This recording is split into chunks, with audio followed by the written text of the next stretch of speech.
सुप्रभात। ध्यान की शक्ति क्या है, यह हमारी आज की आध्यात्मिक चर्चा का विषय। ध्यान की शक्ति क्या है। महात्मा बुद्ध विहार कर रहे थे, साथ में एक शिष्य था।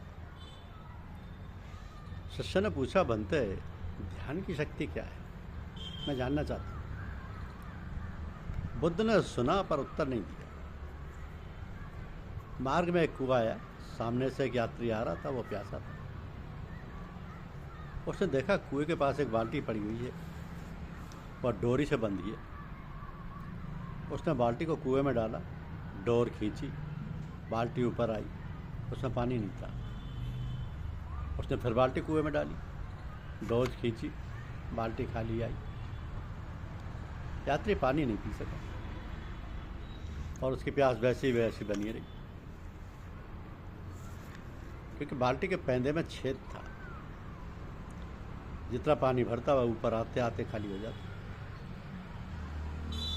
बुद्ध आगे चले, कुछ ही दूरी पर कुआं दिखा, वहां भी डोर में बंधी बाल्टी थी। एक प्यासा पथिक आया, बाल्टी से पानी खींचा, पानी पिया और प्यास बुझ गई। बुद्ध ने शिष्य से कहा, वत्स, तुम जानना चाहते थे कि ध्यान की शक्ति क्या है। ध्यान की शक्ति यही है कि जो ध्यान नहीं करता वो खाली रहता है, कभी नहीं भरता। वो फूटा रहता है, कभी भर ही नहीं सकता।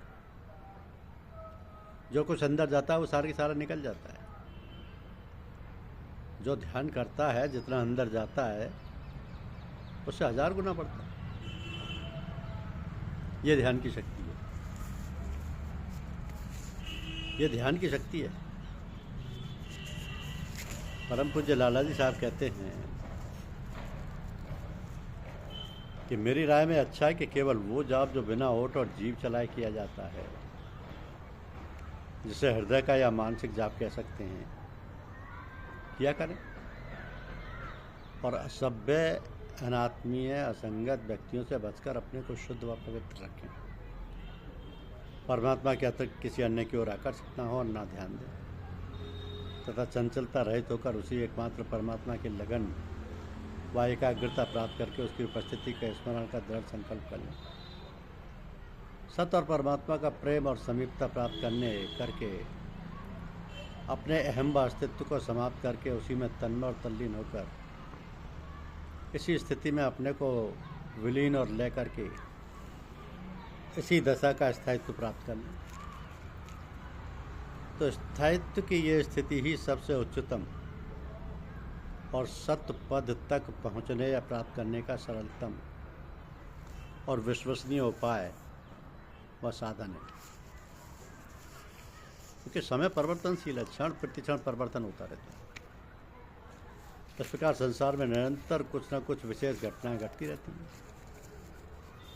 संसार और समाज के रीति रिवाज और सामाजिक संस्कार तथा अनेक मर्यादाएं भी समयानुसार बदलती रहती हैं, बदलनी भी चाहिए।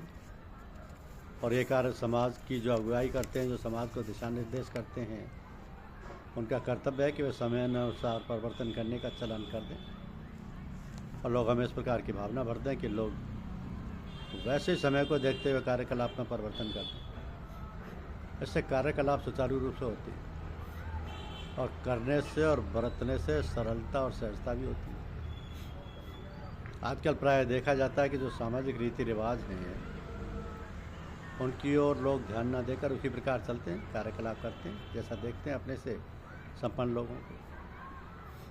तो आजकल की संपन्नता बहुत ही दोषपूर्ण और अनावश्यक व्यय करने की है। कारण इसका यह है कि लोगों की कमाई मेहनत की तो है नहीं, ईमानदारी और पुरुषार्थ की नहीं है, और संपन्नता अर्थात धन उनके पास बहुत अधिक है, जिसे वे ये इन प्रकार ऋण व्यय करना चाहते हैं। इस कारण बहुत सी दोषपूर्ण रीतियाँ चल रही हैं जिन्हें बदलने की बहुत अधिक आवश्यकता है। तो साधारणतः देखा जाए तो आजकल जो विवाह होते हैं उनके लिए जो तिथि और समय निर्धारित किया जाता है, शास्त्रानुसार उस पर बहुत कम कहना चाहिए कि ना के बराबर लोग व्यवहार करते हैं।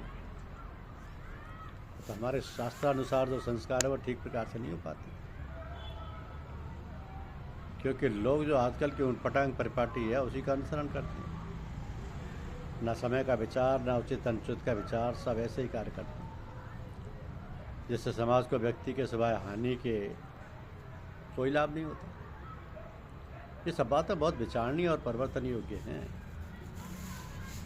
विशेष रूप से जो अपने संपर्क में हैं, सत्संग में है, वो इन सब बातों को गंभीरता से ग्रहण करते हुए अपने में और अपने परिवार में, समाज में आवश्यक समयानुसार तथा हर प्रकार समाज में रहने वालों को ध्यान में रखते हुए परिवर्तन करें और कराएं। इन सब बातों का हमारी संतानों पर, हमारे परिवार के नन्हे मुन्नों पर विशेष प्रभाव पड़ता है। तो बहुत ही सावधानी और सूझबूझ के साथ इस प्रकार कार्य करें, जिससे बहुत सरलता से परिवर्तन हो जाए और लोगों के प्रवृत्ति और समाज सुधार में सफलता प्राप्त हो सके। विशेष रूप से स्वजन जो हैं, हमारे सत्संग करने वाले हैं, जो चाहे किसी भी संस्था के हों, उनसे प्रेम पूर्वक ये अनुरोध करें कि आजकल जो स्कूल कॉलेज की पढ़ाई है और विवाह शादियों में जो अनावश्यक व्यय होता है, उसको स्वयं न करें और दूसरों को उसकी हानि और परिणाम बताएं, तो सब कार्यकलाप बड़ी सरलता से बदल सकता है। धन्यवाद। यूट्यूब चैनल को लाइक और सब्सक्राइब अवश्य कीजिए। शुक्रिया।